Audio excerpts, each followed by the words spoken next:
Let me again tell you that we are joined by two other individuals who also participated in the sit-in movement as we celebrate the 50th anniversary of the sit-in movement. Earlier, Ms. McClain from Tennessee State University gave us some information relative to the movement itself. And now we have been joined by Ms. Frankie Henry and Ms. Smith. And of course, let me welcome both you, Ms. Henry, as well as you, Ms. Smith, to the show this morning. And we do understand that being females participating in the sit-in movement must have been a real traumatic kind of thing for the both of you. And so let's start off, Ms. Henry, by having you to give us some information about your participation and how you became involved with that. And then, because we've got another segment after that to sort of get into some discussion in reference to this.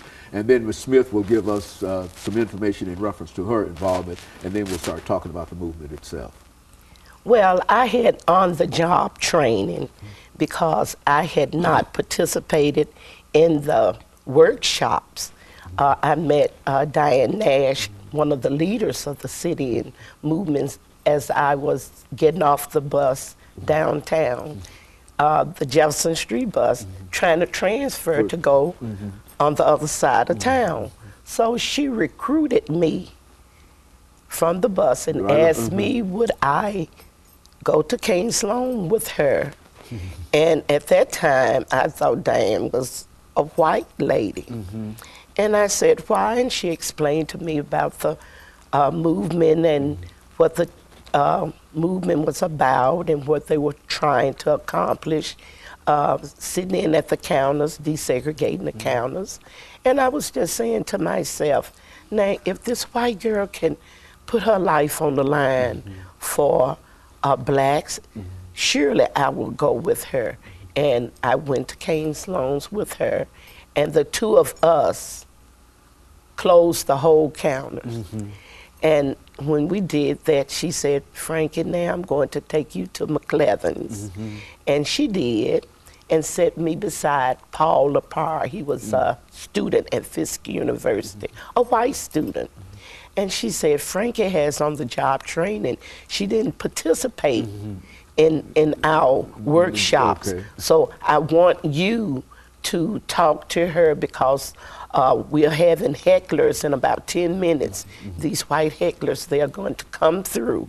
So I want you to really talk to her. And I'm going to check on Cresses and Woodworth. So she left out. And there you were. And there I was. There I was. Okay. And Ms. Smith, what about yourself? Your involvement and some of the experiences that eventually brought you Okay. I was not directly involved with the sit-ins. I did attend some of the workshops, and I had learned about the nonviolent techniques and stuff like that, but I did not feel that I was strong enough in my head to let people spit on me, hit me, or do anything they wanted to without fighting back. I understood what we were trying to do, but I felt like if I went and to see if I would make it, that I might mess something up. So I just did not participate. But I did go when they started the stand-ins. I was ready. And I stood in at the theaters, and one night I did sit in just for a minute until they closed Wilson Quick down. That was because there were so many students at the theater that they asked some of us to go across the street and sit in over there. And then I was arrested at the Tennessee Theater. Now, we did experience some pushing and jostling. The police pushed us around when we were asked to stand back. There would sometimes be some of us waiting to go up to the window to get a ticket.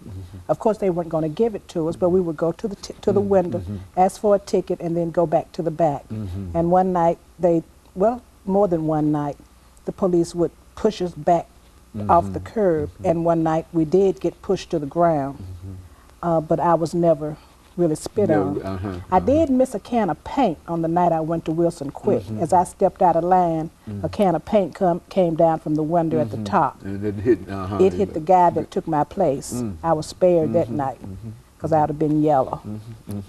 Okay, very good. You know, but I think that these experiences sort of equate some of the experiences that I'm familiar with too, in terms of the harassment and the but didn't it strike fear, Miss Henry, in your heart?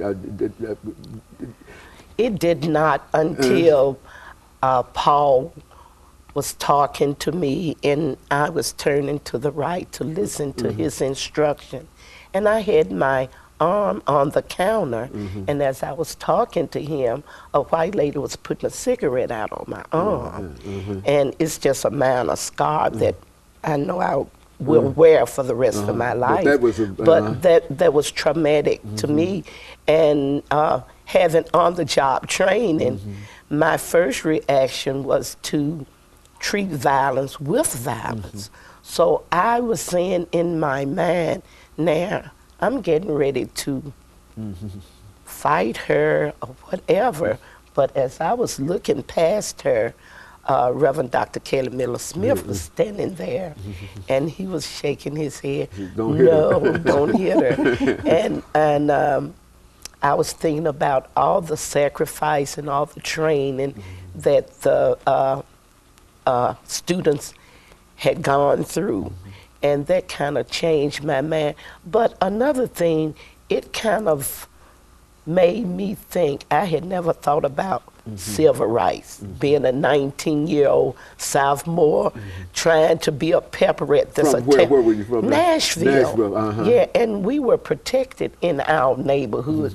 Beautiful, smart, intelligent, and caring black teachers, ministers, and parents, and we had a close-knit community.